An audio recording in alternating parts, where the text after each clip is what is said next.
Hello, my name is Erika, I'm a knitter from Brazil, and you are watching the 11th episode of my knitting podcast. Today, we have a lot to talk about. I think it was about 2 months ago the last time I recorded an actual podcast episode. So we have, I think, 5 finished objects, 5 or 6, and an equal amount of whips, I think. So let's dive in. How has everyone been doing in this beginning of 2026? Our last video in the channel was in 2025 still, so this is the first of this year, and it wasn't intentional, but I'm wearing the same thing I wore in my first ever video of this channel. I will leave the link somewhere around here, in which I talked about my summer plans for the last year. This year I already talked about my plans in my 2025 roundup, which I will also leave the link above, and I have followed some, deviated from some.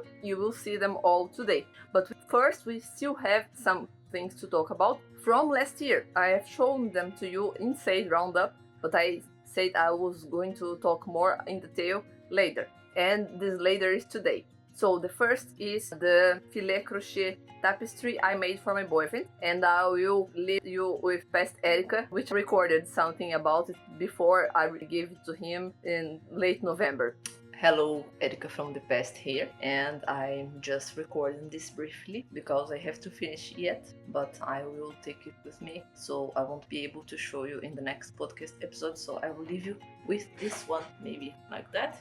See, yes, it's my first ever filet crochet tapestry, and it's a gift for my boyfriend for his birthday. This is Hector from the Iliad, the epic poem by Homer, and it's a tapestry from 1913. Actually, this is a filet chart, and you can use it for filet crochet. This was made with the technique that works with 2 double crochets for the fillet houses, dots, and 1 double crochet and 1 chain for the empty ones. I tried to make it with 3, but it would warp the figure too much, although probably it would also make it more visible. It was a nice experience. Filet crochet is really easy, that's what I found out. However, it took me a lot because I crocheted this with 1mm hook as it's advised. It's very solid. It took me, I don't know, more than 50 grams of this crochet thread, which is number 5, I guess. It's penguin meal from my stash, and the issue here was that when I crochet some rectangular or square piece, I almost always end up adding stitches to the side accidentally or subtracting, so my edges weren't perfectly square. So to solve it, first I decided to line it with a dark fabric so that you could see the details of the image better, and to fix the edges, to disguise them, I decided to add this finishing of jute with some fake leaves. I think it matches the color and the theme, which is Greek and everything. I only could find those with the little flowers, which I didn't love, but well, whatever. And I have stapled the finishing here because I didn't want the green thread covering it. You can see the stapling part here, but only if you look with attention. I still have to finish sewing the lining properly in the end here, cut the excess fabric here, and then staple the finish, and that's what I have here. I finished it yesterday because I was in a hurry, so I finished it very late, and I tried to fix the edge with crochet, but it wasn't good. That's why I thought about this alternative. And also I didn't have time to block it. It wouldn't dry properly, so I just steamed it. I ironed it, and it relaxed it a lot. I wish I had a photo from before, but the fabric relaxed it, and you can see definitely much better the picture after this steam block, which is not my use. I usually wet block stuff. And I also have these 2 toothpicks, which I have cut the edges off, and I intend to sew maybe a chain or I-cord here and make a device to hang it. Maybe 2, 1 in each side, maybe 1 entire, like maybe I will make it with this. I think I will have some left, so maybe I will use this to make the hanging device, and it will be a nice tapestry. that's it. Back to the episode now. All that said, I only have one thing to add, is that he removed the brown background because he wanted the picture to show off more, and then he made a wooden frame for the tapestry and placed it in a place that gets light kind of from behind, so you can see it very neatly now. I will post a picture somewhere here to show how it is today. He wants to make something different with it, to place some acrylic and light fixed to the filet crochet so that it will be always lightened, even if it's not hanging there. Some LED light, something about that. And I plan on making the counterpart for Hector. I plan on making his wife, Andromaque. For myself, this is the chart, but I haven't started yet, and I won't start until I don't know when, because I have so many other things going on. Let's go then to the next project. The next project I finished after the tapestry when I traveled to his house. This was my travel project, and I finished it there. You have also seen this one. I'm wearing it in my roundup, and you can see it outside of my body now. It's front only top. It was meant for sunbathing, and this is from my vintage magazine from May 1950, I think. Yes, the same one that I took the turban from. It's very easy. Both the yarns here are Annie cotton from Circulo. It's fingering weight. On Ravelry it's thread, but it's actually fingering weight, and you can see it's a garter stitch stripes. I knitted it in 2.5 millimeter, maybe 3, and I think I used bamboo needles. I will check out on Ravelry and put the correct information for you here, but it took very little yarn. I still have just a tiny bit of both, and both were scraps. This is one of the projects, it's not the only one here, that was like a spur of the moment inspiration from my scraps. The scraps are from my May Queen blouse, the red, it's Marsala colorway, and the white is from my Agnes top, which I had a lot and I used it very little here. This pattern was pretty nice. I have talked that I don't know if it's very easy to scale it up or down. If you compare it to the picture, it's not actually as it was supposed to be. It wasn't supposed to be attached here. The original has ties, and you tie it behind your back. The back is completely open. The thing is, for me, it turned out a little big. You'll see in those pictures of me wearing. I don't have so much stuff to fill it in as the model had. And in general, Brazilian patterns are for like 1 or 2 bust sizes more than mine. But I didn't gauge swatch, I just cast on and knitted, and it works. It's very good for this summer weather. If you scale it up in width, it will also probably scale up in length, because it's knitted in diagonal. You knit one side, this first half here, to the neckline here, and you knit another side like that, just mirroring the decreases, mirroring here. It's horizontal with this diagonal decrease at the edge, and then you join both sides in the same needle, the live stitches, and you start to decrease in a chevron pattern to close here. And the more stitches you add, of course, the more length you will get here, because you will have more stitches to decrease to form this tip. However, if you play with yarn size, you can adapt the size. And also, since it was meant to be tied anyway, as long as you get a large enough piece to cover your bust size and everything, I think you're fine with such a project. I think I will at least translate it and send it to my coffee, but I hadn't done it yet. Well, after that one, I tried to knit another that had the same type of project, but it wasn't striped. It alternated garter stitch and open stitches, 2 rows of lace, something like that. Here, a picture of it. It was from the same magazine, but from 1945. Didn't work. I'm knitting another project from that. You will see it. It's soon. But anyway, that magazine in 1950, they had pretty good patterns there. Back then, I found a lot of mistakes in the pattern. When I was knitting, I had to follow more like the instructions from this one, not the numbers. I cast on the numbers of the other, but I kept increasing, because if I had stopped decreasing, actually, when they told me the opening in the top would be like that, you know, it was irrational. And also they told us to cast on too many stitches. I wonder if it would work with very thin cotton thread, because it also used 2mm needles, and it was a huge deal. I think about revisiting that pattern, but I'm not sure. Let's see if it's worth it. It's more likely that I will cast on using the numbers of this one, or even less stitches to be more adequate to my size, but instead of making the stripes, making the pattern that they have there. This is the picture. I recommend this pattern. I don't recommend that one, although they are very similar and probably made by the same person. In 5 years, her design skills improved a lot. By the way, the designer of both of these and all the other things that there are in the magazines Tricot et Crochet from that decade was a lady named Amélia Blasi Laurindo. I don't know much about her, but I'm researching and I have more research to tell you about today. So much to tell you. So much happens in 1 month, right? 1, 2. Let's go to the next project. When that other project didn't work out, I still wanted to work with that white leftover yarn for some reason, and I also was working with other yarns from my stash. I made a swatch for, I forgot the name of the pattern, well, for this pattern.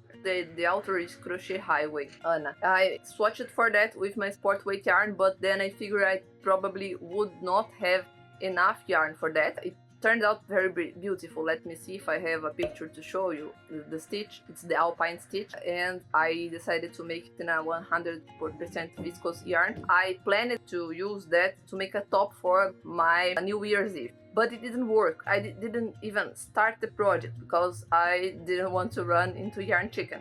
Then I picked the white leftover from the unraveled second top, like that model, and I searched for the free tops on Ravelry, and this is a free crochet pattern. See? It's the Lotus top by Alana Miao, and this was, let me see if you're facing, yes, you're facing the right side. It was my New Year's Eve top. I wore it with a skirt that I have dyed. I have over dyed it. I will put the b-roll here for you. The skirt is not on my hands right now. Maybe I will pick it. But I wore this one and the skirt, and also I figured I wouldn't have enough white yarn for this.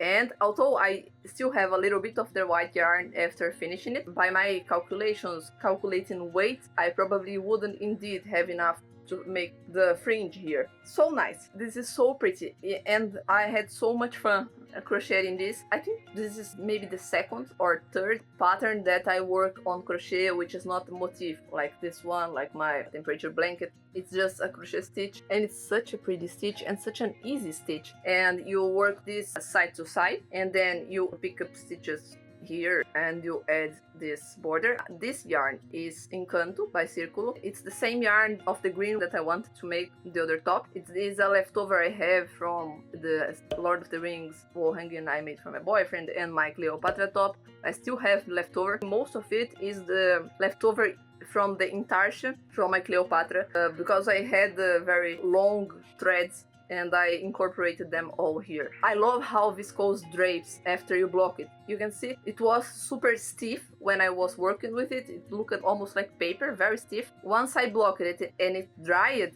it became like that. So pretty.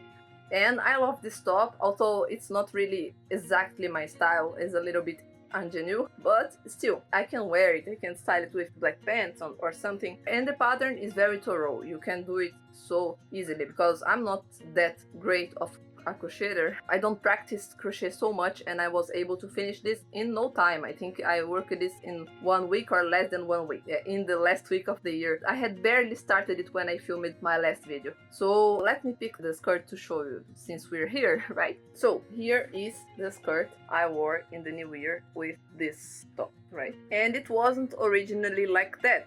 It's viscose skirt. I think it's 100% viscose, I'm not sure. And I hated the original colors of this one. Look how this other color looks better on me. But I hated the original colors of this one. You will see them here. It didn't suit me at all, but I like the fabric. I like how it fits in my body. So I decided I was going to do something. I have been dyeing. I dyed 3-4 projects last year. I plan on dyeing more this year, so I had some dyes in my stash and I decided, why not? Let me try over dyeing it. Well, it didn't cover the print, you can see, but it gave it a similar vibe to what I was thinking, more uniform and just more appropriate to my palette, to my wardrobe. And it worked, and it was a spur of the moment thing. I decided to do it one afternoon and I did it, and I'm happier with it now. I'm sure I will wear it more like that. Still about this one, it's white and golden, mostly because of our traditions. It's a tradition to wear white for the New Year in Brazil, because we have that superstition that the color that you wear in the New Year determines what you are wishing for your New Year. So white is peace, and then it's commonplace to wear white. And golden just reminds me of the table set of New Year here. Gold and white, these are very New Year colors, but these are also colors that I can wear outside of New Year, so that's okay. Green, what I planned to make, I think it's hope, something like that. Red is passion, pink is love, yellow is money, and that kind of thing. It's just some silly traditions, but it's nice to follow the traditions of your country and not that you have to stick to them. Well, let's go to the next projects. I think that wraps up last year's projects.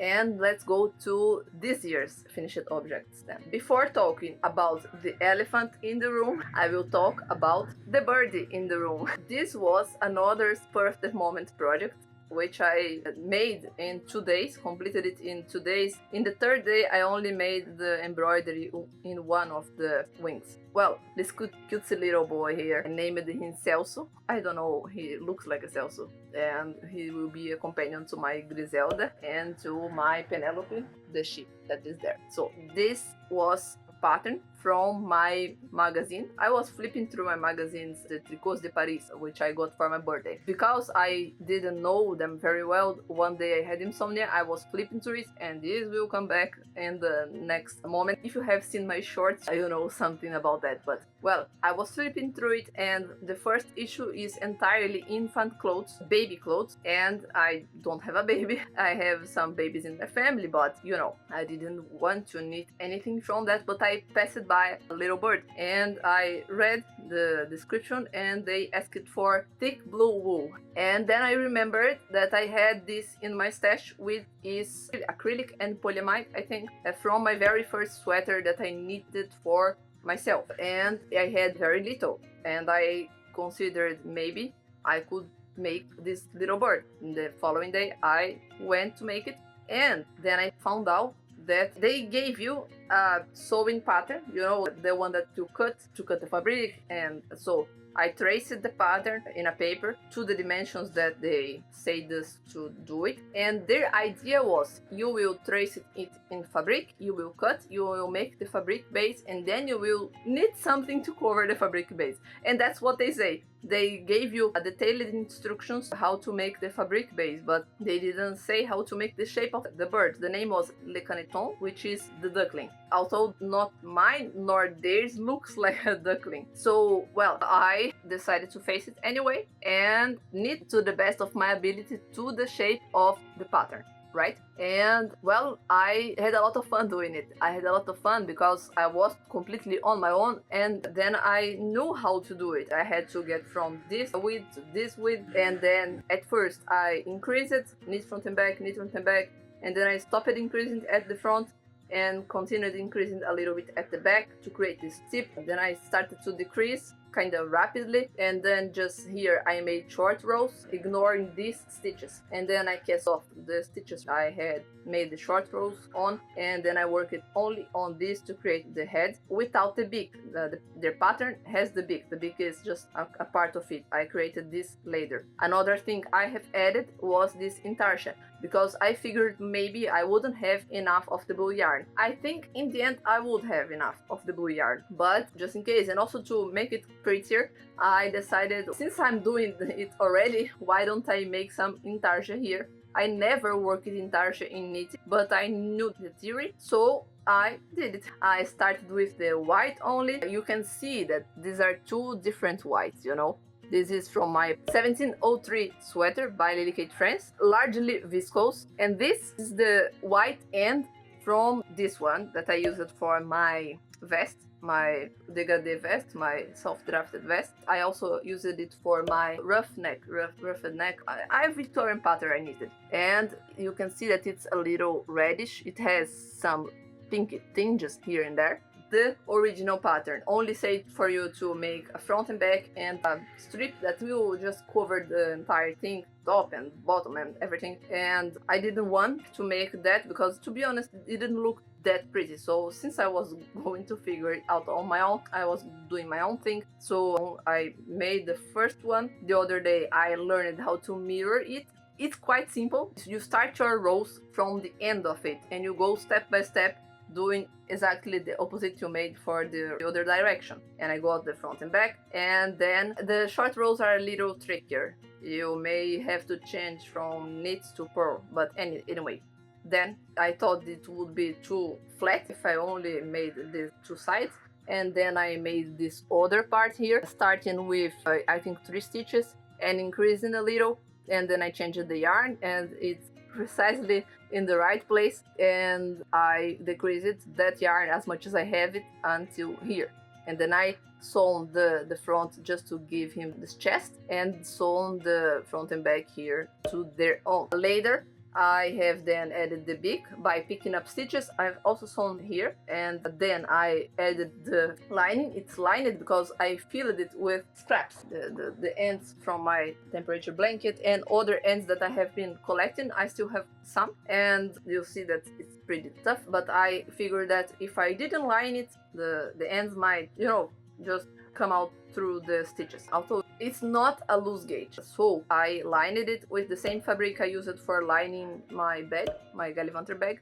All scraps are all around here, and then I left just an opening here, and I picked up stitches around the opening and I knitted in a spiral because I figured their pattern you join the front and back and the strip with crochet, but I figured let me try do something that someone wouldn't need crochet, know how to crochet to do it.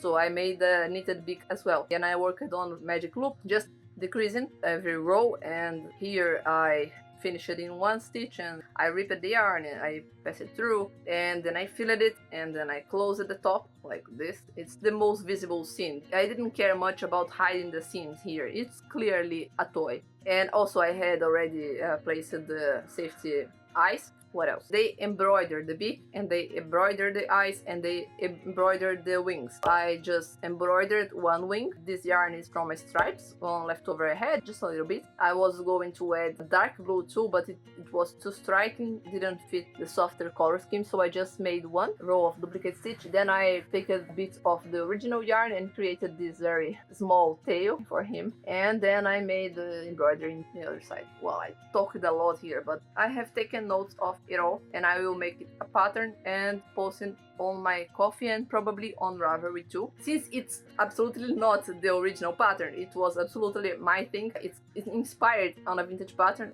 and I'm very glad with it, and it sits on my desk because it's very tiny, so when I'm working I'm looking to it. I have left to the side a lot of other patterns to work on it, but it was very satisfying 2 days, and I plan maybe on making an elephant that there is in another issue of the same magazine, also small, and I also have very little yarn leftover of gray. Let's see if I can get a little elephant from it too. Well then, let's finally talk about my temperature blanket. And the great reason why I didn't film this episode earlier was the blanket. Well, there was another reason, which was that a huge part of this month was too hot. Too hot to knit, too hot to sit with closed windows and no fan, because, you know, I can't have the fan on because it is already noisy neighborhood. The moment I was talking this to you, a plane passed by and made a lot of noise, almost to confirm what I was saying. That's why it took me a lot. When the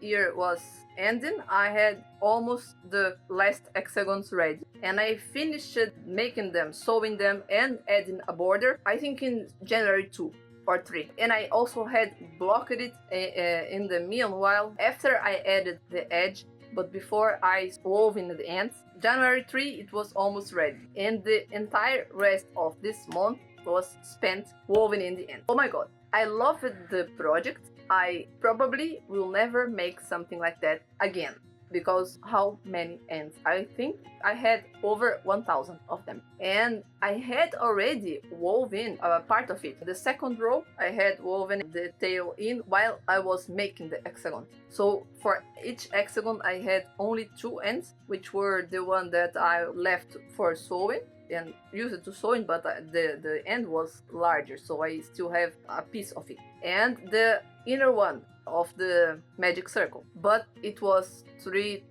178 times 2.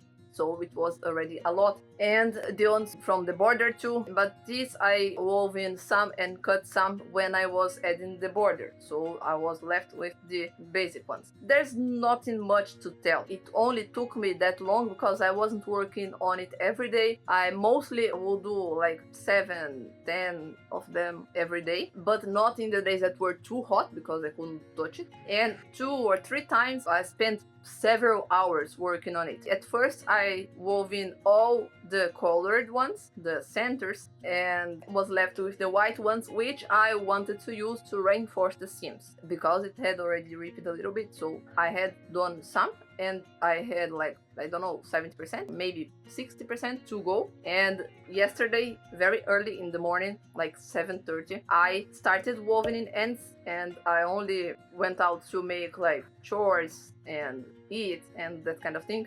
But it took me until 7:30 p.m. to finish it all. I was so happy when I finished it. Let me show you the entire thing. Let me pick it up. Ta-da! I think this is the correct order of it. It's much orange in the top, the first mount. Let me place it back. Did you see? Well, I will leave the bureau here and I will talk about the general conclusions. Did I like to work on it? Did I like to make this project? Yes, I like to have made it. It was a nice experience. Some kind of philosophical aspect. A temperature blanket shows you the incrementality of everything, you know? Just the very process yesterday of weaving in the ends. The first time I saw that many ends, I wanted to cry and it seemed like I would never finish them. And then yesterday when I started, I was like, well, I can see the end to it. It's far, but I can see it. And well, there is no other thing like knitting, crocheting, this kind of crafts, manual labor. There is no other thing that shows us as well how everything in life is a process. And if you do just a little bit every day consistently, you will have huge results. I think that's my first conclusion about temperature blankets. The second is that I can see very well the change in temperature in my country. I can see that we have very hot days in January, December up to like March or April even, mostly in the first part of the year. The beginning of autumn is hotter than the end of the spring, I should say, something like that. And Celsius doesn't have so big intervals as Fahrenheit has. So that's why the colors are uniform. Some of the colors weren't almost used. I think I used every one of my colors except the purple that was for negative degrees. I suppose that I wouldn't have it and I didn't indeed. But some were used like once, twice, and others I had to replace many times over the year. Would I change the way I have purchased my yarns before, after I run so many times into yarn chicken? No, I wouldn't. And the reason is I can't predict anyway. I can have a vague idea of which colors I would use more or less. Of course, sometimes I had to improvise. Like I ran out of red in the very end. I had 3 hexagons to add red to, 3 or 2.5 even. So I picked another red from this project, and I held it double, and it was the exact same color because it was from the same brand, but not the same thickness. But still, you want the difference, I will forget the difference, it's okay. But I would still buy it like that, incrementally. Even doing as I did, I still ended up with a lot of leftovers. I have enough for a cabled sweater, so you can imagine just from the border color, since I bought a lot not to run out of, this was the unifying color, so I needed this one to be the same dye lot. So I still have like 4 skins and some leftover from this one. It was enough for a Billie Pullover by Sari Nordland, and that's what I cast on here just one day. It was a little bit fresher and I decided I wanted a pullover. I only had cardigans on my needles, but I only made the start, you know. I barely started the raglan increases here. Just work it until joining in the round. The neckline you'll pick up later. I probably will pick up for the neckline and make it when I run out of this ball of yarn, just to see it sitting correctly. Why did I pick the Billie? Well, I felt like this color needed a traditional cable sweater. The Billie Pullover is a raglan, and it's also top down. I have a lot of cabled pullovers in my magazines, and I am this year prioritizing working from my magazines. However, they are all bottom up and seamed, and I wanted something that would be easier in construction because I already was going to have to deal with the cables, and I still have some other things that are going on. Then I didn't want to add more mental charge for this project. Also, another reason is I'm making it with leftovers. A top-down project is a project that I can cut in the length if I need. If I feel like I am running out of yarn, the yarn estimates work it. And I didn't look only the pattern because I know that sari noodland patterns are famous for underestimating the yarn requirements. But I look at some projects too, and apparently I have enough. I will do as I always do with top-down raglans, which is work until I finish the first ball, add the sleeves, and then with whatever I have left over, add the body. And I think that even if it gets like cropped, it wouldn't be so much of a trouble. Also, I didn't swatch for this, and I have a good reason. Yes, I know it's not prudent to not swatch for cables, but the best size for me would be size 2. However, it would be in the limits of positive ease, recommended positive ease, like 10 centimeters, I think. So I figured that even if my stitches were tighter, I would still be likely within the recommended ease. Then I just cast on, and well, let's hope it wasn't a bad decision. And since we're talking about the leftovers from my blanket, let me talk what I'm going to do with the colorful ones.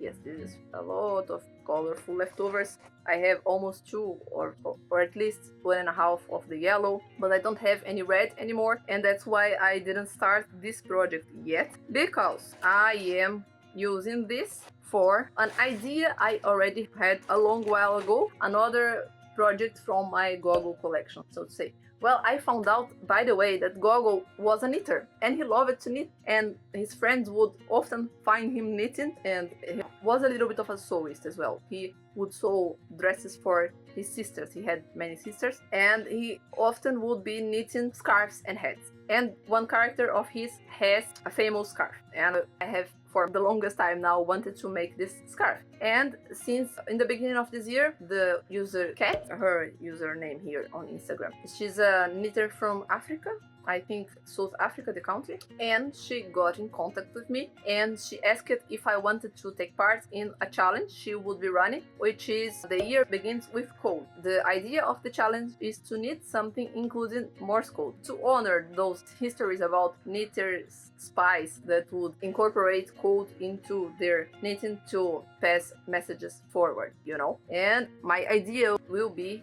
to write the paragraph that talks about the scarf in the scarf. It would be a triangle scarf because the name in Russian is kasinka, which means a triangle scarf, precisely. And I'm still playing with the idea in my mind, but it's a rainbow scarf too. I probably will make it with double knitting and stockinette and use the adjacent colors in the rainbow, transition them throughout, and I will use the Morse code to transition them with an excerpt of the novel. It's an idea. Let's see if it will work. Sometimes, you know, my ideas don't work or they need reworking, so I'm quite anxious to do that, but I haven't cast on yet because I still need the red and the purple. And now the orange, since I used my orange part of it, which was already little, for this. Well, I still have some projects to talk about. Let's go. Well, I didn't respect the line very much, but let's try to put some order into this work here and just show you very quickly the projects that I brought from last year.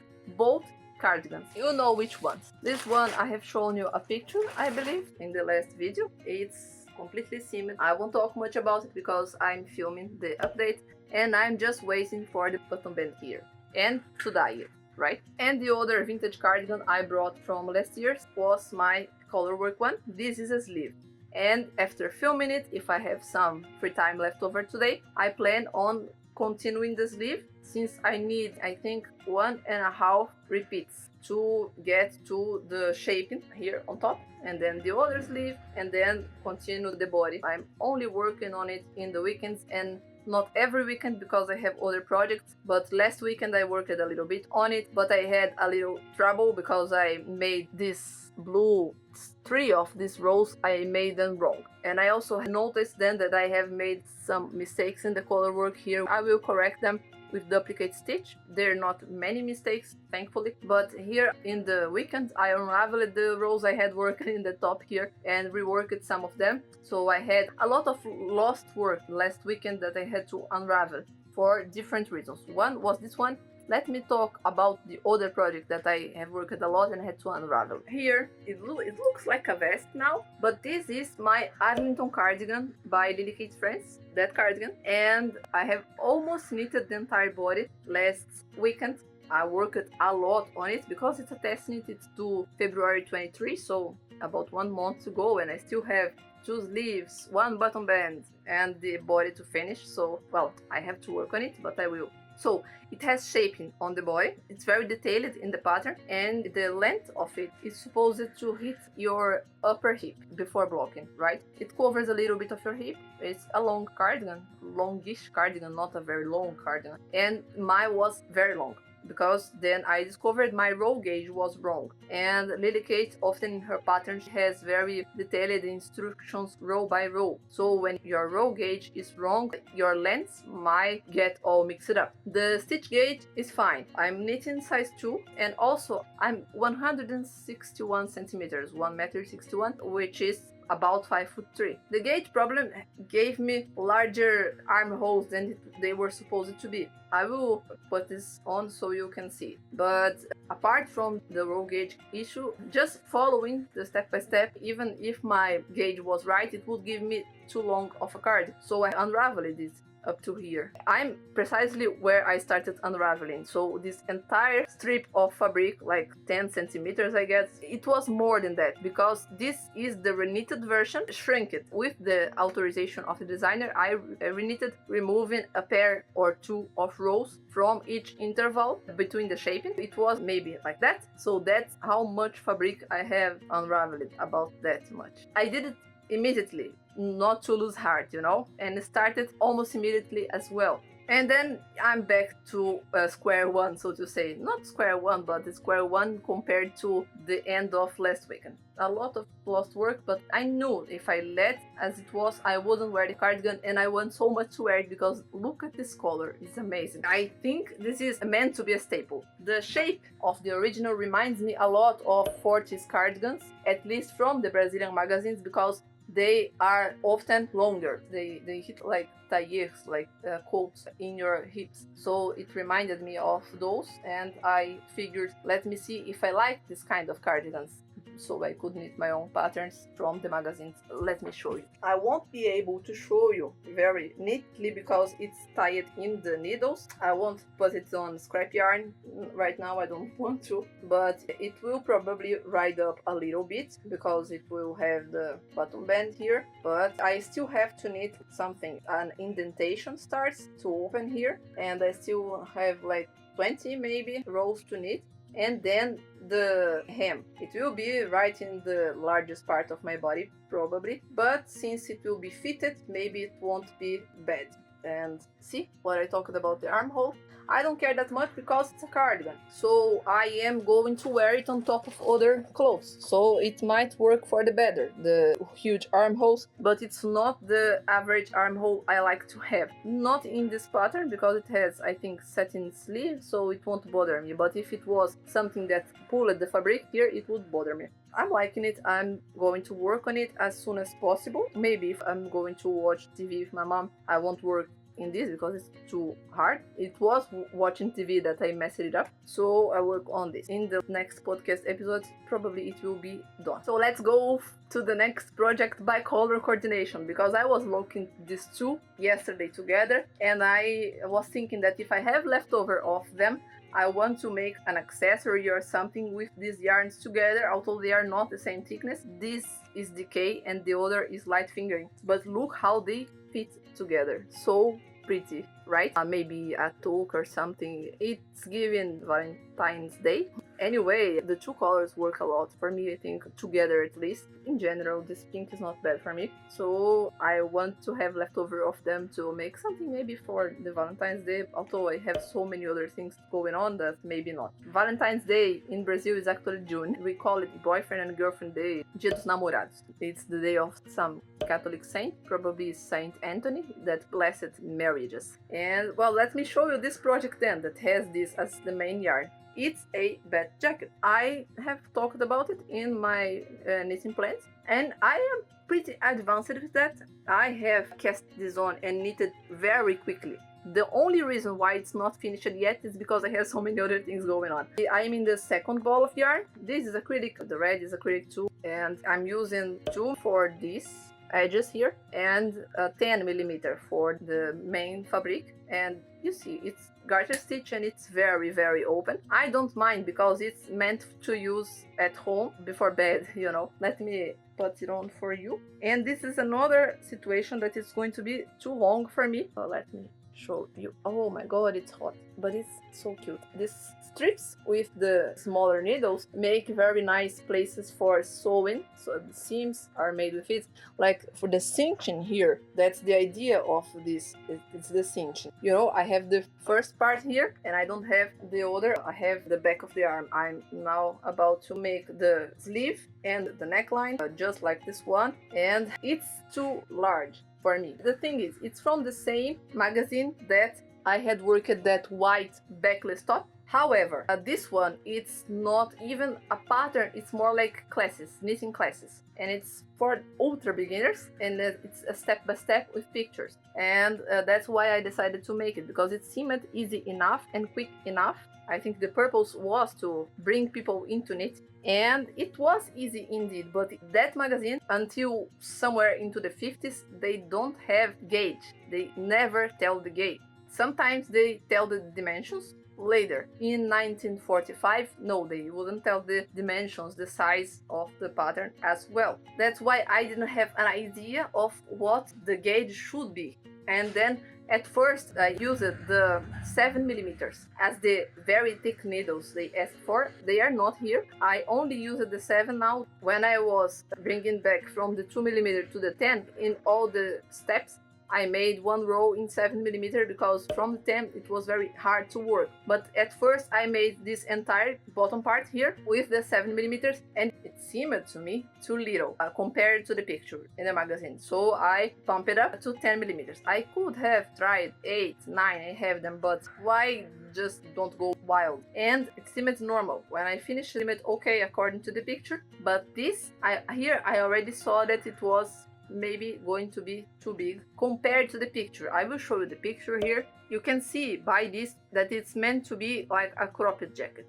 It's meant to hit you probably at the waist. It has a waistband and it's meant to be fluffy but cropped. And maybe even with 3/4 length sleeves, something like that. Mine is a full cardigan, like full size. I don't mind. The only thing is I want to the waistband, and I'm a little bit sad about it because I wanted to make it according to the magazine. As it is, I'm not sure even that I will keep it for myself, because my mom loves this kind of open fabric and I think she could use one of these. So let's see if it fits her in the end. I might give this one to her and make another for myself. I don't know. If it doesn't fit her, I will keep it to myself and wear it as is. But even if I give this to her, I won't make one for myself very soon, because working 2 of these back to back in the guessing game, I don't think I will.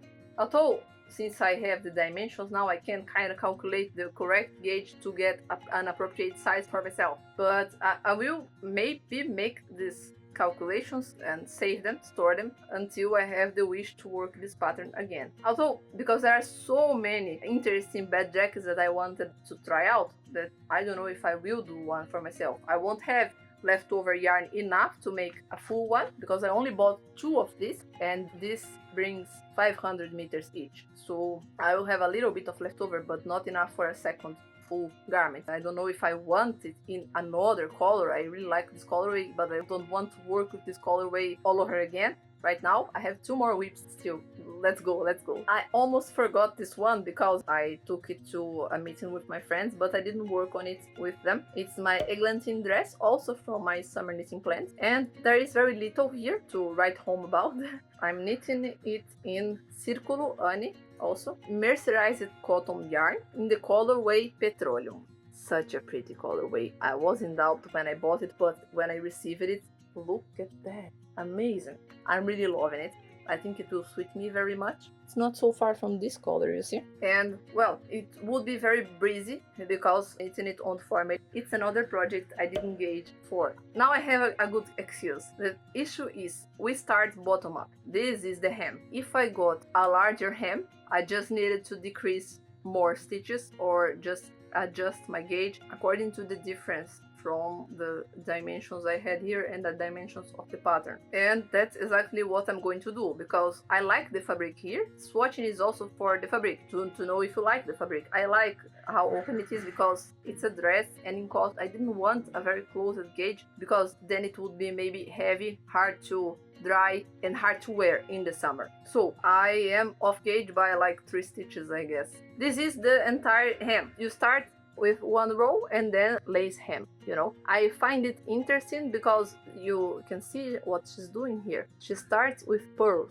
and then all this part is purling. It helps to keep it flat instead of rolling up, and then she slowly transitions into the stockinette that will be the main fabric. I found it very, very smart. But the original progress of the creases would not be correct for my body. I have different proportions, both vertical, and I think Fable Knitwear doesn't have measurements much different from mine in some aspects, and I don't think she is very tall as well, but even so there was some difference in the waist and waist, hips, bust proportions. I wasn't the only one to notice that. If you go to the patterns that are there, you will see that people are mentioning it already, and so I recalculated everything but taking into consideration the pattern gauge. Then I took this from the needles until scrap yarn to measure properly what I have here, which is a stockinette, and then I found out my gauge was wrong, and basically I will be able to keep the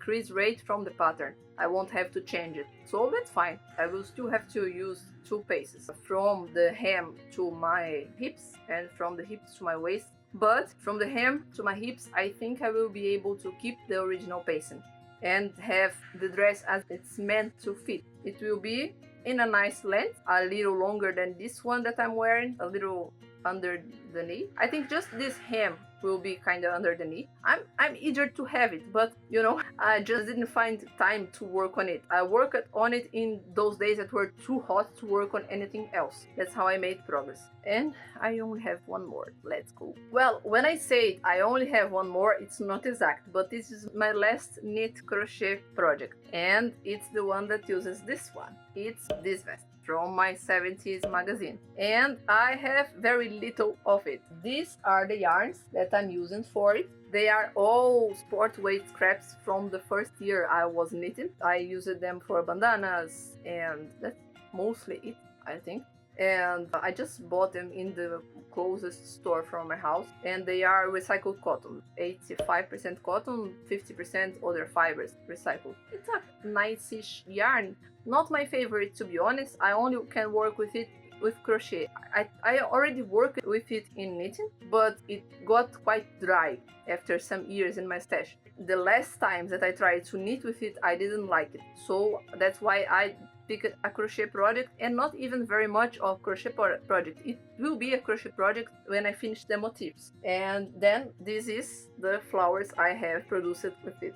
The ones that I have saved to use, because I have some other. I will place the pictures here that I was showing from my boyfriend when I was starting to learn how to use this. And for example, this, it's a little messy. It was the first one I liked, and before I learned a method to do. This one is after I learned a method not to make the petals, it's quite easy, but to make this, because the ones in the magazine, first I ignored the tutorial in the magazine because it's very weird. I couldn't understand anything that they were trying to teach by their description. Something I just figured by looking at the pictures and just using logic, and for this I watched a few tutorials, and part of it is what the lady told in the tutorial. I don't know if you can see how it is. I think here is in focus. First we pass the yellow yarn in this case, but could be the pink, under 3 and come back over 2, then under the next 3 come back over 2, and then you fix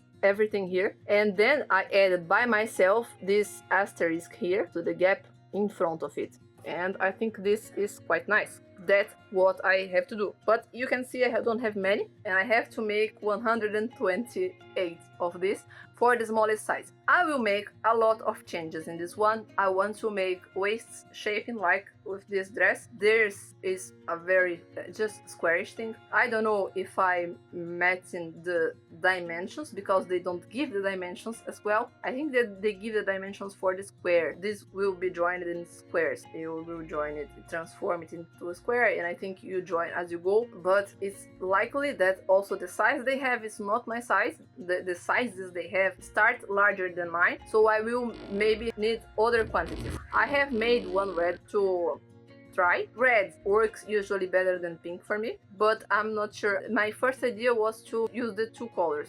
I'm not sure that it will be nice, so I probably will make the flowers with the pink. If I see that I won't have enough to make and join them, I might start to add this and then study a way to make the color transition between the flowers like a garden, you know, smooth. But my head is not in it. I didn't want this year to have another motif project that will take me a whole year, but this is kind of becoming that. My idea originally was to make one by day. I skipped many days without. Maybe when I get to the end of January, I try to make like enough to feel as if I had done one per day in January. But it requires much less motifs than the other things I've done, so maybe I will finish it sooner than the other motif projects I have done. Famous last words, but let's try. One thing to show you that is not knitting nor crochet, it's embroidery here. It's a very shy attempt at embroidery. As I mentioned it in my knitting plans video, I want to try out other crafts. I have even brought to you the tools. This is a Tatin needle. I haven't opened it yet because I haven't got to it. I saved this to use for netting. I want to try it all, but this was the fever dream I had. I want to do some upcycling too with some pieces in my wardrobe, and I like this cardigan. This will be the year of the cardigans, by the way. I only need a lacy one, and I am considering to cast this one on later. Not talking about plans today because, you know, too much already. But this one, see, it's pretty raggedy. The black here, just, you know, you can see here, it's pretty raggedy. And I figured that I could cover it with embroidery, and that's what I started doing here. At first I tried to trace on it, but it was so hard. Then I just made something inspired by this picture here. I tried to trace the picture on it, didn't manage to do it, so I just made one part of it, but I will make it all over here and the other side. And my idea is to cover it in pink and golden yellow, you know, like that one, which is a Russian motif. I forgot the name now. It's with K. I will place the name here. Oh my god, I had it on the top of my head. Well, whatever. It's a motif I really like. Usually it's used in pots and spoons and home stuff, and I'm using for it these two, which are cotton thread. This, it's vintage, I think. I found it in a basket in one store here, and I bought it to crochet a collar and cuffs, but I don't think it would be enough, so I think this would be the exact colors. This one is left over from my making blouse as well, but it's not much, so I figured these two would be very appropriate in a black background to create something similar to that. And that's what I trying to do, but you see that I didn't go far because I was too lazy to watch the tutorials, and I was just experimenting how to create the stitches I wanted here. It was completely freehanded. I don't dislike what I did here, but I didn't feel motivated to continue this because it's a cardigan. I shouldn't even be knitting on so many cardigans, but one is so easy and the other is a test knit, so that's how I ended up here. It's hanging beside my computer, and the yarns are there too, in the intention that I am inspired to work on it in just some 3 minutes between work periods, and I hope to bring it to you. This project as a success one day. I have some yarn here to show you some plans, but I'm not going to do plans today because I'm really tired from filming. I have to get lunch. So the last thing I want to just spoil for you is that flipping through my magazines, I found out my grandma worked in a wool factory. She worked as a spinster. These are the ads from the factory, and you can watch a little bit about it in the last short I posted. I will leave the link here, the card, everything, and I plan on making a video about it, just about this company, maybe about the other companies, maybe about what I have found out of Brazilian knitting history in general. Let's see. But I'm studying it. I have watched 2 documentaries about the factory, and I'm reading the thesis of the archaeologists, anthropologists that researched the factory. And folks, I have to leave you by now. I hope you will have an awesome day. I hope you will have good weather and your creative juices flowing to craft as much as you want this year. Little, much, to make videos, not make videos, to make your other things in life. I just hope your 2026 is full of energy and joy, as mine is being. So I don't know when I will post this. I hope not so far into the future, and I hope to have things to show you in a reasonable amount. I hope you enjoy the projects I showed you today. What was your favorite one? What are you more excited to see of my whips? And have I inspired you to do something, to knit or crochet or embroider something? I will be very glad to hear if I did. And good luck, be happy, be healthy, happy knitting. I see you in the next one. Bye bye.